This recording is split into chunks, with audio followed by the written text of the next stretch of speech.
Good afternoon, and thank you for joining us for the Heard Museum's continuing series of virtual art talks. My name is Lucia Lee Laughlin, and I'm Director of Engagement and Learning Programs here.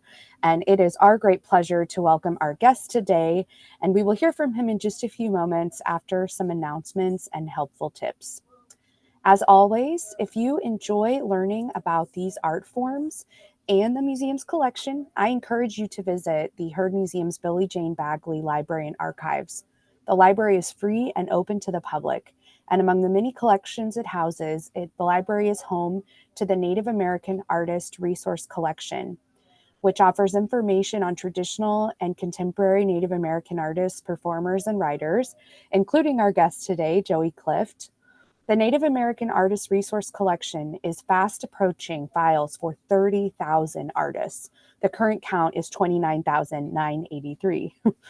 The Native American Artist Resource Collection is also available to view online. And while you're here at the library, don't miss the beautiful landscape photographs by Jerry Jacka that are currently on view in the space.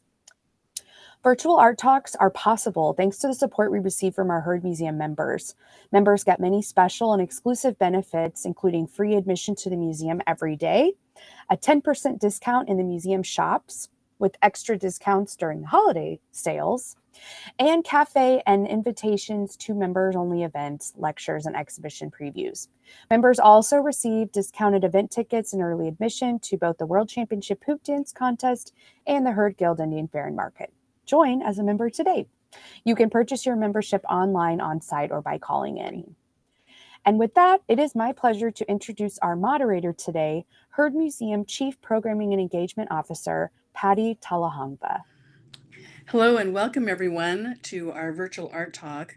And we are so pleased to have with us today a man who is a comedian, a writer, a director, and just a wonderful human being from the Cowlitz Nation.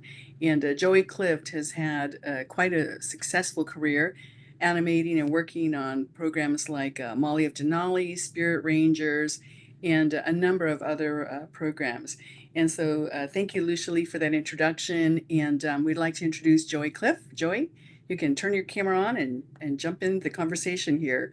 And let's set it up a little bit before we actually show your screen, your film. Yeah, for sure. Thanks so much, Patty, and thanks so much, Lucia Lee, for having me. And thanks to everybody who decided to, come out and watch this at, noon on a Wednesday. I really appreciate it. I gotta say, y'all have showcased so much of my work over the years. The Heard Museum really feels like a second home to me. So when I'm in Phoenix, is it okay if I crash there? Can I just sleep in one of the offices sometimes? Absolutely. Oh, great. We have Thanks. lots of places tucked away. Sure. Oh, okay, great, cool. I'll be there next weekend. The work that I'm about to showcase is my animated short film Pow. Pow is a short film about a young Native American kid trying to find a place to charge their video game console at a coastal Salish intertribal powwow. It's based on my experiences growing up on the Tulalip Reservation. And I like to think about it as it's like a Looney Tunes short meets Reservation Dogs. So thanks so much for being down to watch Pow, and I can't wait to hear what y'all think about it afterwards. This is the semi-true story of my very first powwow. Many nations united by music, dancing, and that delicious fry bread. But of course all I wanted to do was just sit right there on the bleachers and play video games. And then this happened.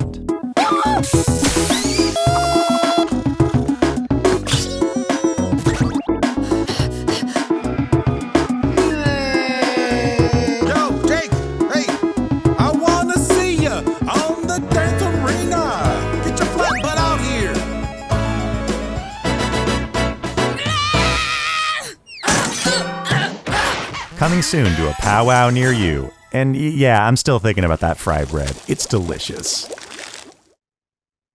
Pow is based on my experiences. I mentioned growing up on the Tulalip Reservation when I was a kid, and basically I was dragged by my mom to powwows, and through that process, I eventually learned that as good as I am at Mario Kart 64, maybe loving my culture should be just as important. And POW is kind of about that journey for me. Also, just my love of, like silly comedies as a kid. I really wanted to create a short that could show that like native kids could be as funny as Bart Simpson. And something that I've been screening this through film festivals across the globe at this point. And something that I like to do whenever I do an in-person screening is I like to give away free POW keychains as like a giveaway with the POW logo on it. So if you look under your seats, I've got a POW keychain just for you. Just kidding. I don't know where you live. But if you were to go to an in-person screening, I would definitely give you one of these. Uh, Patty, do you have any questions or anything like that you want to add? Joey, can you hear me? Yeah, I can hear you. Okay, great. We are needing to turn my camera on. Apparently, Zoom has these restrictions here. But absolutely, when I first saw this, I was so moved by it. You pack so much of emotion into 8 minutes. And I am just amazed at how you were able to do that. And you started talking a little bit about where the story comes from. How do you relate to the little boy in this film? I mean, like I said, like that little boy was 100% me when I was a kid. Growing up, uh, I feel like a lot of people, I had sort of like a complicated relationship with my culture. I, was brought by my mom to all of these amazing tribal events, and then just growing up on a res, I went to these kinds of things all the time. But I guess I just didn't really feel welcome in that space, if that makes sense. I didn't know the dances, I don't speak my tribe's language, and that kind of thing. And then eventually, when I was in my 20s, I did an internship with my tribe that involved traveling around to a lot of different tribal events and helping film things. And I went on the canoe journey with my tribe, if you're Pacific Northwest Native and are familiar with that is. And when I was doing that, I ended up having just a lot of conversations with other Native folks of all ages, really while I was trying to find places to charge my phone in different tribal centers. And it just was a really formative experience for me about sort of what Native identity is and what it means to be Native. And what I really learned from that space is that like, it doesn't matter if you are not the expert of your culture. Just by being in the space, um, that's like the important part is like showing support for something that, in a real way, like our ancestors fought for hundreds of years for powwows to even be a thing. And yeah, so it's kind of like a lot of those emotions together, just kind of separated out into an 8-minute Looney Tune style short, essentially.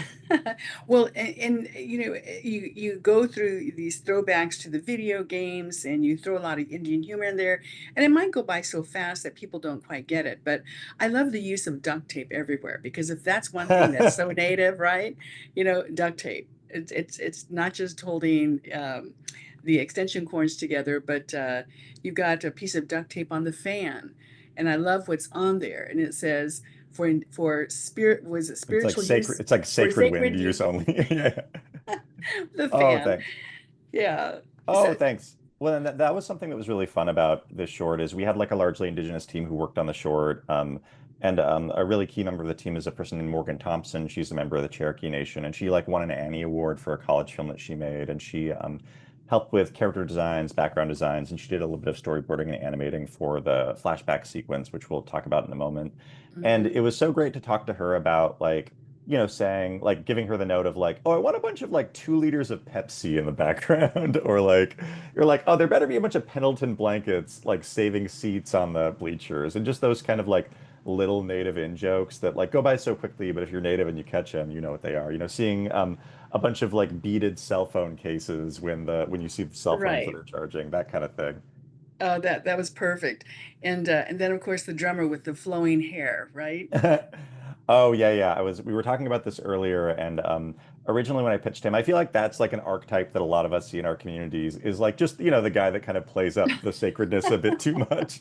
And when I was describing the character, I realized like I was saying like, okay, I want him to have long hair, I want him to have a fringe vest. I want him to, be wearing jeans. And I realized I was just pitching John Redcorn from King of the Hill, like R.I.P. Jonathan Joss. But it Yeah. was just like, it was just sort of like, oh Yes. yeah, he's as close to John Redcorn as we can get without getting sued. Well, nailed it there. Oh, thanks. And and the Jake, the boy who's so desperately trying to charge his game console there, he doesn't really talk until he does. Yeah, I think that touchstones for me for this were like classic, I mentioned classic kind of Looney Tunes shorts, as well as Pixar shorts, where, there's a lot of physical comedy pieces that you see, but not really a lot of dialogue from characters. And that's something that I really wanted to, be a big part of this piece, is for it to just be, like a big physical comedy animated short, but taking place in a contemporary native location of a powwow, and it's based on just a lot of things that I really loved growing up, and a lot of my background coming up through places like the Upright Citizens Brigade Theater, where it's just like, it's just seeing somebody milk, and like I wrote on a Looney Tunes spinoff for Cartoon Network a few years ago, and just like writing for Bugs Bunny, and you're really just milking like Bugs Bunny's just opening a door, but what are all the funny physical comedy bits that you can have him in opening a door, and it was fun to kind of add that stuff into just a contemporary native location. Oh, and Well, yeah, real, real, I loved it because he was so, into his game, and then he's trying to desperately find a plug-in so he could an electrical outlet. But when he finally talks, it's to his grandmother, and yeah, she says, "Did you forget something?" And he says, "Yeah." And isn't that like most kids? They don't talk to you. They grunt and yeah, they, right. roll their eyes or whatever. They don't talk. But I just love that the first word we hear from him is talking to his grandmother. Like, yes, I forgot you. I love that. It just really touched me. Oh, thanks. Yeah, I really appreciate that you caught that. And then just something I should say about Jake's character design is with him wearing a hoodie and basketball Yeah. shorts, which you can't see right now. I'm wearing basketball shorts right now. But it's just I want him to look like every kid that I was like on the bus with, like on the school bus with Hmm. when I was going to school on the res, grandmother, it's like I really wanted her to look like something I used as an archetype for her is like um, those old photos of people who were part of the Alcatraz occupation of the 1960s and 70s. I like literally pulled photos of that from the archives and sent them to Morgan. And I said, like, I want this to look like one of these, Alcatraz occupiers, but like, Hmm. it's been 50 years and she's lived a life, and I think that Morgan really nailed that. Yeah, and the intertribal family aspect. I don't know if people Yeah. quite catch that, but it's not just one tribe. And it's so talk a little bit about how the characters represent different tribes Yeah. and So, the use of language in that too. oh yeah, for sure. So in Uh, whenever I tell native stories, I personally like to have it centered. I like it to be an intertribal story, really just to show people that there's more than one type of native person, Hmm. So the family that Pow is based around, the mom is Cowlitz, a member of my tribe. So you can see that with her woven cedar hat and her the type of shawl that she's wearing. And the dad of the family is Cherokee, which is Morgan Thompson's tribe, and we tried to represent that in like the colors of his ribbon shirt. And the grandmother in the piece is the dad of the short's mom. So we tried to try to represent Cherokee culture through like seeing the Cherokee syllabary in her in the flashback sequence, seeing Cherokee language on her console, which if you saw the back of her console, the sticker, it's the word grandmother in the Cherokee language. Oh, And nice.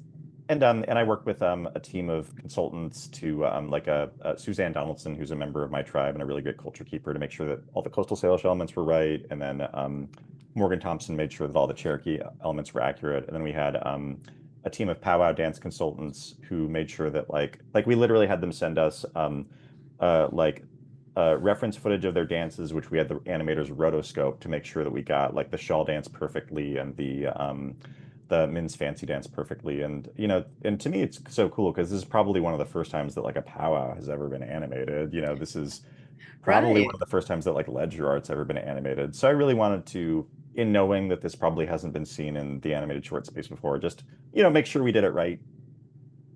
And there's again 8 minutes and get so many layers in just looking at indigenous people and how complex we are. And you're a little complex too. You're Cowlitz, but you grew up on the Tulalip reservation. How did that happen? Oh yeah, so I'm an enrolled member of the Cowlitz tribe, which is based out of southern Washington State. Like Mount St. Helens is our Aboriginal territory. And then I grew up on the Tulalip Reservation, which is about 45 minutes north of Seattle. And So when my mom turned 18, she just didn't want to live near her parents. She wanted to be able to like, party and have fun. So she moved up to the Tulalip Reservation. I've not talked to her specifically about why she chose that reservation, but I'm so glad that I was able to, grow up, in and around that community. And we actually did a POW screening on the Tulalip Reservation a few months ago as part of Seattle International Film Festival. And it was so great to screen this short for a community that, in a lot of ways, I refer to them as kind of the res that raised me. The res that raised you. I love it. Well, Oh, thanks. you used different kinds of animation. Let's talk a little bit about that because, again, I loved rewatching it to go back and look at those different kinds of animation. You start out with the very what is the name of that style? Because it's very video game look to it. Oh yeah, for sure. So as you can see kind of from this graphic that's on screen right now, the Startup POW is animated as what's called pixel art, which is basically art in the style of old video games from the 80s and 90s. Specifically growing up, I was a really big fan of Super Nintendo games, like, Super Nintendo Japanese RPGs like Earthbound, Final Fantasy, and those kinds of games.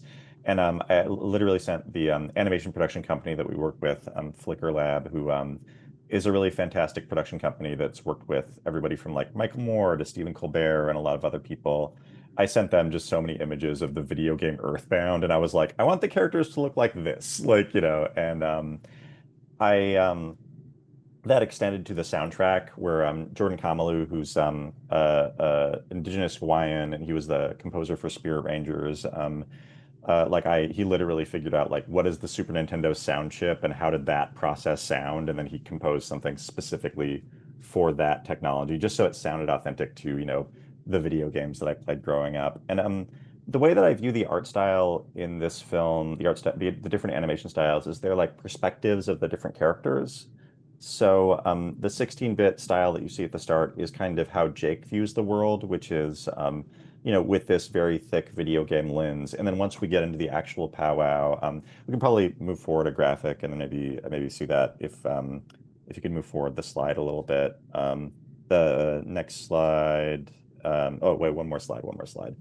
That slide. So this watercolor art style is designed to be how Jake's parents view the powwow, which is with a level of, just vibrancy and beauty and brightness. And then let's go back 2 slides to the ledger art shot. And then the ledger art, this is how grandmother views powwows in her culture, which is through this very complex and layered view. I love the use of ledger art in the background, and it really shows again the grandmother looking back. And Alcatraz was a little more than 50 years ago.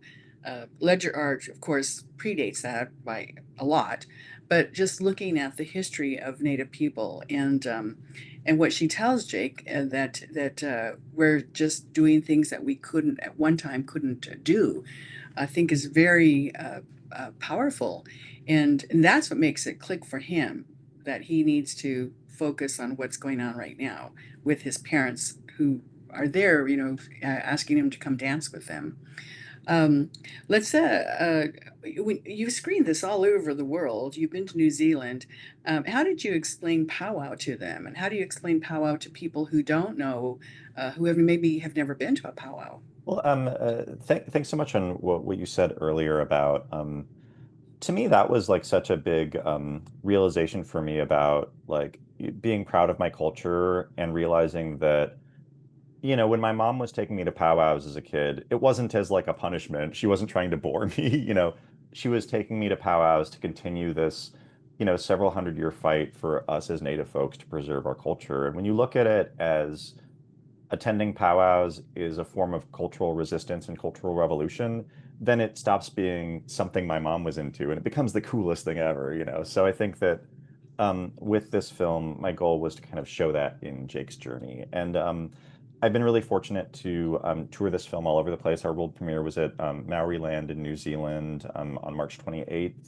And since then, we've screened it. Like our world premiere was on March 28th, and then our North American premiere was in Palm Springs on March 30th. And then I think 2 days after that, we were in Phoenix at Phoenix Film Festival. And then 2 days after that, we were in Cleveland and then New York. And I think that in the first 10 days of this festival run, I probably flew 22,000 miles, and the circumference of the Earth is 24,000 miles. So I'm still jet lagged, and this was months ago. And we're still in the middle of our festival run. We're screening at San Diego Comic-Con in a couple of weeks. We just screened in Dead Center Film Festival, in Oklahoma City, Bentonville, and Arkansas, and a lot of other places. And what's been so cool about screening this film for different audiences is that regardless of whether there are a lot of Native folks in the audience, like our Phoenix and Oklahoma screenings, or if there are literally people who are not from the United States in the audience, like our Maryland screening,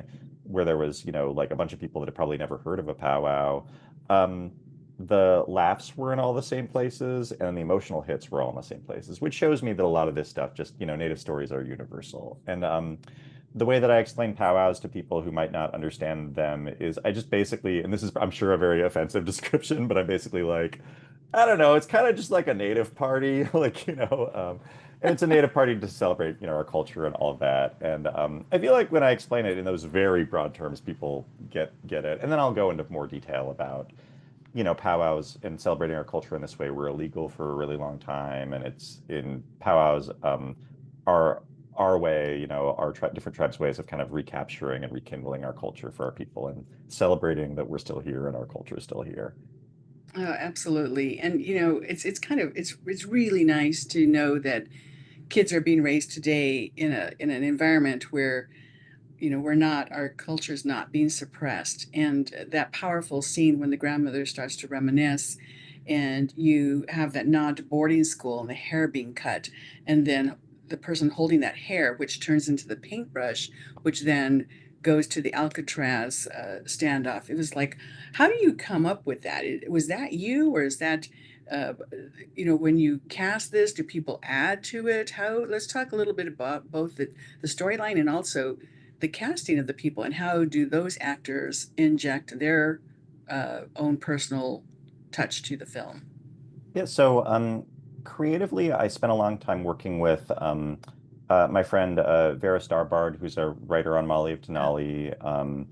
Yeah, Vera's great. Yeah, she's great. She's good people, and she's a very talented writer and playwright. And I had a lot of conversations with her and other Native folks in the production about like, what do we want to say with this, and like what is the takeaway that we want. So we really spent a lot of time massaging that monologue into a position that it felt right and it felt honest to a lot of like our experiences with our culture. And then I worked with Morgan and the folks at Flickr Lab about like it was actually Morgan's idea to incorporate ledger art into the short. She mentioned initially just saying like, because I'm from a West Coast tribe, so I was not super familiar with ledger art.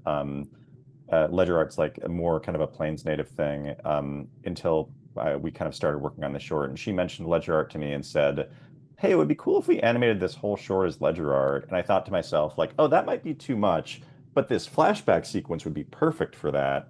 So then, once we came up with that idea, then it was sort of on me to sit down and think about like, what are the visuals that I want to see? How can things kind of flow together? And that was collaboration between Morgan and I to talk about like, what are the major moments in sort of, Native activism of the past, 50 or 60 years that could be incorporated into something like this. And then Morgan is such a pro at sort of like flowing from image to image.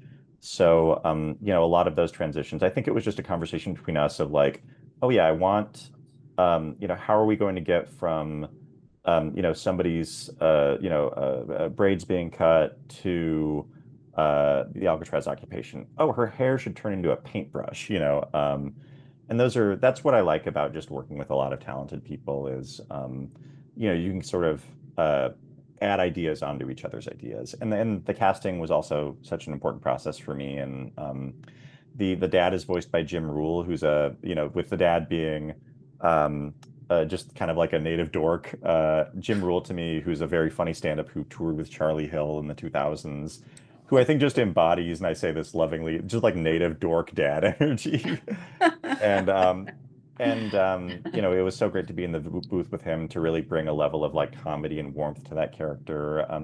Jake was voiced by Rainey Fields, who's a fantastic actor with a theater company called Native Voices in Los Angeles, who I've worked with on a ton of different Upright Citizens Brigade theater shows. And she's just like that character is so tough because you have to emote so much without dialogue. And I just knew in all of my previous work with her that she would nail that. And then the grandmother was voiced by Angela Starts, who hosts the Real Indigenous podcast and is a fantastic actor in her own right. And I just was a guest on her podcast a ton to talk about, Spirit Rangers and other projects I've worked on. And every time I talked to her, I just felt this level of like really like warm auntie energy, if that makes sense. Oh, And I kind of had her in the back of my mind, and then I didn't know all of her acting experience, but then I just kind of went down that rabbit hole and had her audition for it, and she just nailed it and understood the character, and it was important for me to have an all native cast for this. And I voiced the fry bread cook because I had to put my own little cameo in there. Oh, good. But yeah, I think that I'm just really proud that the cast, everybody understood what we were trying to do with this, and everybody are people that I've worked with in previous capacities and really, like as people, and knew that they would bring a lot of warmth and love to this piece. Well, they certainly did. Who came up with the line about the bottom, the butt?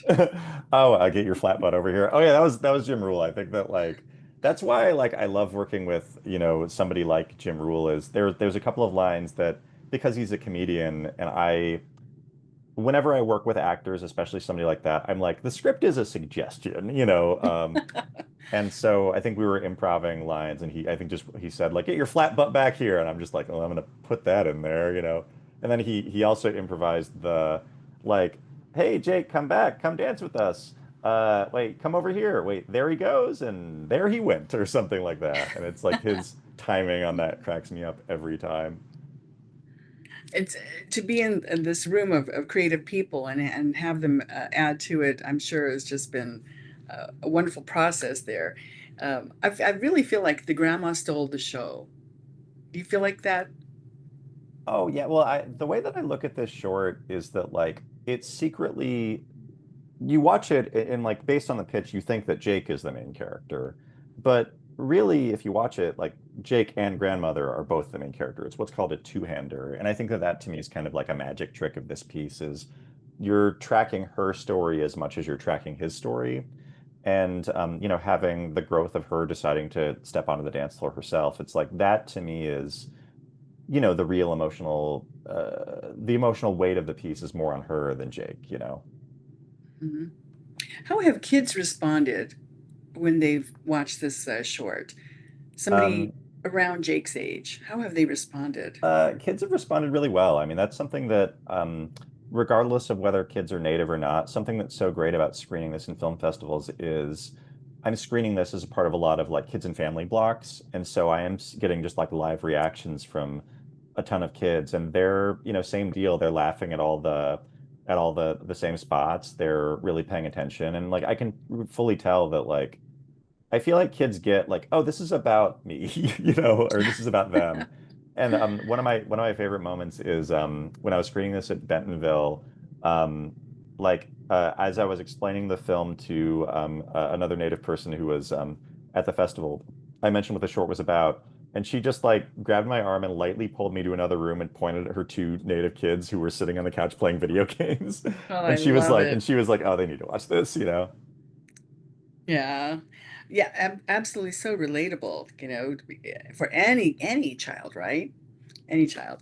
So we're looking at a slide now again of the two different styles of powwow dance, and then looking in the background there, it again there's so much attention to that detail. So you've got that powwow poster back there with the is that the Lakota medicine wheel? Yeah, I believe so. Yeah. Hmm. And so all these little touches, and again, powwow is intertribal. So looking at the different tribes that are represented in there, it does go by pretty fast, and so it's nice to see it again. We have somebody who's asking us that now that we've discussed it, she wants to watch it again so she can see what Oh, we're talking yay. about. Oh, We can't yeah. do that today, but again, Joey, why don't you give out your website or where people social media so that people know where your next screening is, and if they're in that area, maybe they can attend it. Oh yeah, for sure. So so you can find out, you can watch a lot of my other works on my website at just joeyclift.com, just my name.com.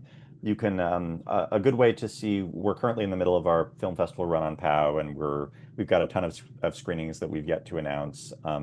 And the fastest way to find out about those is to just follow me on social media. I'm on Instagram and Threads at Joey Clift with 5 or 6 eyes. The reason for that's a 12-year-old took Joey Clift with one eye, and I just had a deal.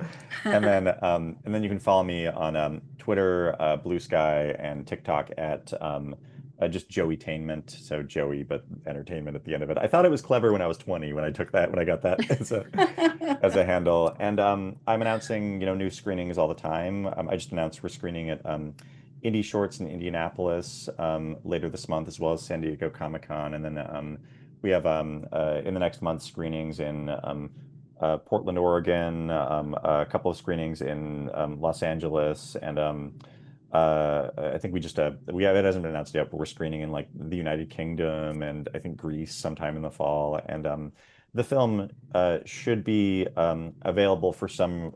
It should be available to view a little bit more widely sometime in the fall. We're looking at probably a November release for Native American Heritage Month, and we haven't we haven't secured a distribution partner yet, but we're like close to securing a deal on that. So it's not ready to announce yet, but it will probably be available in some form to watch through some streaming service in the fall.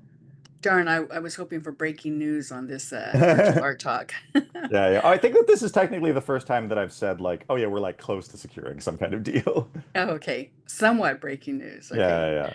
Stand by for the actual breaking news here. Well, Pam tells us that when she brought her laptop into the room where her grandkids were playing video on their tablets, they immediately put them down because they could identify with the people and the visuals and the story that you put together here. So good. So we've got some That's people in our great. virtual audience who are watching and putting their tablets down to watch. I love it. Yeah. Well, and I just want to say like I appreciate all the love in the chat. Like Pamela, your kind words mean so much to me, and for your grandkids liking it, it's really it's like I made this short for everybody, but really I made this short for like Native folks and Native kids, so it's like to hear that people are relating to it and responding to it is so cool. And then like Doug, thank you so much for your kind words about you and your daughter enjoying it. Stephen, yeah, you're right, I did cram a lot in there. And Joanne, everybody else, I really appreciate all the kind words and all y'all for sticking around and watching it and hearing me talk. Absolutely. Let's talk a little bit about the sound design because for any movie, any film, the music can really carry it. And in your case, you had a lot of different styles here that, again, relate back to the video era, to powwow, to the past.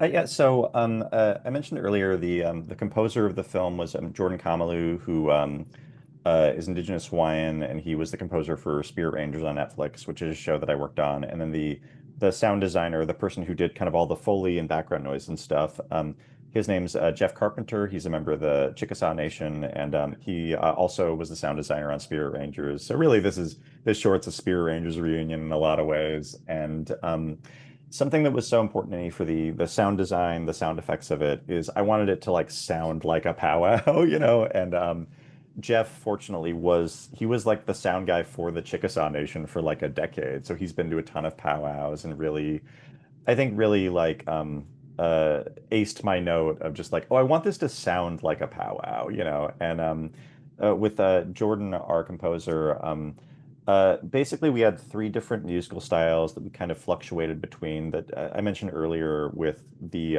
animation styles also was kind of reflective of perspective. So we had the 16-bit kind of bleeps and bloops of video game music. We also had more traditional music for the grandma's flashback sequence. A lot of traditional instrumentation was used on that. And then for the main powwow sound, I basically told him that I wanted it to sound like a Redbone song, like, Oh, I love it. So I basically just sent him "Come and Get Your Love," and I was like, I want it to sound like if Redbone scored a powwow, because like I think that that's something that I really love about Redbone's music is there's just a level of like brightness and warmth and love to it, and I think that that to me is Mm, like reflective of what how Jake's parents view powwows and powwow culture, and it's also just like I remember watching so many classic like cartoons of the 1970s, on reruns, and it's just all of them have these really thick, fun funk soundtracks. And I thought mhm. that that would really be like a fun thing to kind of mesh with the sound of the film. And we had kind of like a slider system where there are some points of the short where it's like all video game music, some points of the short where it's like all traditional instrumentation, some points where it's like mainly funk, but then there are some points where like Jake is kind of on his search where it's like a little bit of funk and a little bit of video game music. And something that I really loved about the last moment in the short with the family dancing together is it's like all of the music comes together. So there's some traditional instrumentation, some funk, and then some video game sounds that just really show that this family is like unified in this moment. Oh, what a wonderful description of all of that. We've got people making all these wonderful comments. They love the discussion about the different art styles. That's from Janet. But your questions, what do you have a question for Joey while he's here about the film that we just screened, his film Pow? And you have some time to put it in the chat if you would like to ask a question to Joey on his film here. Um, let's talk about what, because something always ends up on the editing floor, right? Was there a scene that you couldn't fit in, or took out because it didn't make sense anymore? Oh, How yeah. So how that so there's one specific moment that makes me think about. It's when Jake falls off the scaffold. Mhm. um I grew up really loving The Simpsons, and to me, one of the funniest things ever committed to animation is there's an episode of The Simpsons called, I want to say it's like Lake Fear or Terror Lake or something like that, where Sideshow Bob is chasing Bart Simpson, and Sideshow Bob just keeps on tripping over the same rake over and over again. And it's like he does it like it's for like 3 minutes straight or something like that. And originally in that scene, it was written where Jake falls off the scaffold and then climbs back up and then falls down again and then just does that for like 2.5 minutes. And like in writing that, I was like, oh, I want this to be, what's called in comedy terms called a rake bit, where it's sort of like you're doing the same thing over and over again and failing, and then eventually he would succeed. And like once I got to the actual animation process and talking with the animation production company, like animation just costs more money. It's like there's a cost per Oh, minute for animation. And everybody was just like, oh, one, that would make the short like way too long. And also like that would cost like so much money to reanimate that over and over again. So then I was like, oh, okay, well then what if he just falls off the scaffold and then realizes he could move the ladder? And I love that too. oh When yeah. and that's such a kid thing too, right? They do it the hard way, and then typically it's the parent who might point out, well, there's an easier way, but he figures it out. He's like, oh, you Oh know, yeah, and I'm thankful that sometimes as a comedy writer, it's really good to have limitations prevent you from doing every idea that you want. Because like every time that I screen that live, that like ladder move always gets like the biggest laugh. oh, that's great. Okay, we have a question, and the question is, do you teach? Do you teach other young people how to animate or how to write or direct or any aspect of this? Oh, thanks so much for that question, Janet. I really appreciate it. So professionally, I'm like a TV writer. I write for shows like, Paw Patrol and, Cocomelon and Molly of Denali and stuff like that. So I don't teach in any formal sense, but whenever I hear of Native folks who, are new to the entertainment industry or want to pursue a career in comedy, I always am quick to, offer mentorship. And like unofficially, I always want to give people as much advice as possible because I feel like the you can learn the technicals of working in the entertainment industry, how to write a script, how to draw, and all of that. But I feel like there are so many things about like how to pursue a career in this industry that are just it's like you kind of have to learn by failing. And so I like to kind of bridge that gap and give, folks that advice as much as I possibly can. And you've been at this for a while, Joey, and people see your success. We'll talk about your success in a second here, but what have been some of your failings? Oh God. Okay. What have been some of my failings? I mean, So I think that an example would be there's a certain way to pitch yourself when you're talking to executives and agents and managers and stuff like that. There's kind of an unspoken language of, if you meet, if you have a pitch meeting to pitch a TV show or something like that, there's kind of an unspoken rule of sort of like how long those meetings go for and what they're specifically asking for and that kind of thing. And nobody really teaches you that in film school. It's something that you just have to like learn by being bad at, and then you just start to realize like, oh, people like it more when I talk about this stuff. So I'd say a lot of my failings were just when people would ask me like, questions like, oh, what are you working on right now? I would just say like playing a lot of video games or whatever. And it's like, no, they're looking for TV show ideas, not just like what professional wrestling you're watching right now or whatever. So I think that a lot of my failings were just figuring out how to like present yourself in the entertainment industry and how to have a personal brand and all of that. But I think that's really important to hear because, again, like you said, you can learn the mechanics of what you're going to be doing, but then how do you learn those people skills Yeah. to get your project launched? I met a very famous writer one time, and her first script was being made into a movie. I won't tell you the movie, but I asked her, what is it about? And she just kind of like, well, it's kind of about this and that. And it sounded horrible when the movie came out. But I loved the movie, and I could not Yeah. believe that she couldn't articulate what her movie was about. And I was so surprised, but that's a good case. She just couldn't talk about how great her script was, and it Oh yeah, was really good. yeah, it's like that kind of thing where it's sort of like I feel like I was really bad at that for probably I mean I've been in Los Angeles for 15 years at this point. It's like I was probably really bad at that for like my first 7 years in Los Angeles. And it is just basic stuff like of me being able to like articulately describe what POW is about is like that's like a skill. And I think that that's the kind of thing that it's like the mechanics of what a 3 act structure is or whatever is something that you could read in a book, but like that kind of thing is something that I think it's useful to like learn how to do that. Well, let's talk about your successes. Let's talk about Paw Patrol. We'll start with Paw Patrol. That's You have some news on that end, I think, right? Oh yeah, so I have some news that that if you follow my socials, there will be cool news about that in the near future. I signed some NDA, so I can't quite release it. But I've written on the show Paw Patrol on Nickelodeon. And recently, I started writing on the show Rumble and Crew, which is a really great Paw Patrol spinoff about a bunch of puppies who run a construction company. It's very cute, and the our new season just launched, and we have some really great episodes that I helped write that should be coming out in the near future. And then, I guess for let's see, what's the most vague way to describe this is like, for any Native folks watching or people that like Native culture, maybe keep watching this season. Maybe there's a little thing to pay attention to. Maybe. Yeah. Okay, stay tuned. Yeah, as I get sniped by a Nickelodeon executive.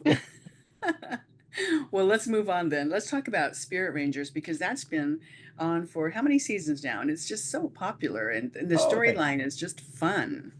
Oh, thanks. Yeah, Spirit Rangers. I was a writer, consulting producer on Spirit Rangers. We went for 3 seasons, I think 60 episodes, and it's I think the first TV show in the history of U.S. animation, like created by a native person, the genius Shumash TV writer Chris Valencia, with an all-native writers room that I was a part of, and native characters played by native actors, and it's been so amazing to see the love people have for that show, and it's so cool when I'm giving talks and when I'm doing shows and events and people say my bio, whenever Spear Rangers and Molly of Denali are said, the audience always applauds. And I'm like, oh, that's a good sign. That means people like this. And we were just nominated for a Peabody Award this year, which I'm so excited about. So now everybody who worked on the show can say that we're Peabody nominated, which to have that come from a native production in the kids space is just so cool. That's huge. And that's huge in the awards world, right? Oh yeah, so the Peabody Awards, it's one of the top awards that you can really get in the entertainment industry. It's like pretty much that, the Emmys, the Oscars, the Grammys, and the Tonys. And so to be nominated for a Peabody Award is just that's like gonna be on my bio for the rest of my life, you know. And then Spirit Rangers, we've also been nominated for 10 Emmy Awards, and so I'm nominated for an Emmy Award for my work on Spirit Rangers. And it's so cool to me that, not only am I nominated for these awards, but and I talk with Carissa, the Spirit Rangers creator and showrunner, about this a lot, that like through our work on the show, now there's like a ton of Native folks who were nominated for Emmy and Peabody Awards. And it's great that we're it's not just, and this is like a very Native way to look at things, but it's not just our accomplishments, meaning our own accomplishments, it's our accomplishments collectively. And it's so cool to be a small piece of that puzzle. Wow. Well, congratulations. Emmys are wonderful. Peabody's amazing. So congratulations on those nominations here. Josephine wants to know about your educational background, specialized training. How did you get to this point? Did you go to school for this? Oh, thanks so much for asking that, Josephine. So I actually went to school to be like a small market TV weather guy. I didn't go to school for like film. I went to school for like reporting and journalism. And then as I was graduating, a bunch of my professors just saw that comedy was clearly my passion and said like, hey, you could just move to LA and work in comedy, right?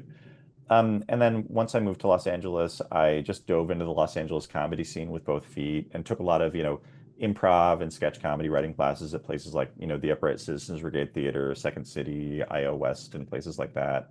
And really just like worked hard and worked my way up. And through that process, met a lot of really great native and non-native collaborators who then, gave me a lot of my first career opportunities. But I think that as a comedy writer, your most important thing is your comedic instinct, your understanding of like, oh, I think this is funny, or this is a funny idea that I can easily pitch to a room where they understand how it's funny. And I learned all that just through, doing black box comedy shows at 2 a.m. and on Tuesday in front of random drunk people. So, it's just, a skill you develop by doing. Yeah, I'm sure. So now I'll put you on the spot, Joey. What's your best Indian joke? Oh, what's my best Indian joke? Okay, so I have a lot of jokes about all of the different Facebook groups that my tribe has. But so I would say my quickest one is probably so I look at myself, it's like I'm like a lighter skinned native person. So I like to describe myself as I'm like a reservation mullet. I'm business in the front, powwow in the back, That's a great description. Oh, thanks. Oh, yes. I think to be able to bring out the native humor is so important. I think Res Dogs did that really well. I think that even the old show Northern Exposure really Right? Yeah. pulled that out. Just that fun sense, that dry sense of humor sometimes. West Studi once said, natives can laugh at anything. Someone's bleeding off their head or whatever, and someone will make a joke out of it, right? And tough it up, Oh, yeah. you're gonna be okay. Oh yeah, I mean that's something I love about so my girlfriend is non-native, and whenever I bring her to native events, she'll always comment like, "Wow, like I got like the jokes got dark real fast," and I'm like, "Yeah, what do you expect?" Like What do you expect here? So, in terms of the future projects, what to tell us a little bit about what else you're working on now, what else we might be seeing from Joey Clift? Oh yeah, for sure. So I mentioned earlier, I'm currently writing on this season of Rebel and Crew, and we've got more episodes coming out that I'm really excited for the world to see. I am taking POW around to film festivals, and they're currently working on a couple of things POW related that are under NDAs and not totally locked in. But I feel like there's a very good chance you'll see more from this world and these characters at some point in the future. And other than that, I have a couple of different, shows that I've pitched and sold that are under kind of different NDAs and different stages. Yeah, I would say just kind of stay tuned to my future work. Oh, and I was also I was on a show for the Dropout streaming service called Actually that aired a little bit ago that I'm really proud of. If you want to see me just goofing it up with a bunch of other folks on fun comedy streamers. So yeah, I've got a lot of projects that are kind of in the NDA can't talk about stage, but if you follow me on the socials, you'll find about them soon enough. Okay. And we want to also mention that, next month, August 16th, at the Heard Museum, we're going to have the character Molly from Denali here at the Heard Museum. So it's part of our Fun Family Summer Saturday series. And so, yes, Molly's still very much a part of the kids' viewing programs here. So, Yeah, I gotta say, I wrote for Molly Denali. She's a very mean boss. I'm just kidding. She's delightful. there you go again, Joey. Uh, Molly of Denali. Wow. Well, we so enjoyed having you here with us today to screen your new film, Pow. And the best to you as you take it around to the film festival circuit. And please, we have a couch here. So anytime you're in Phoenix, you're welcome to oh, come great. crash Thanks. out.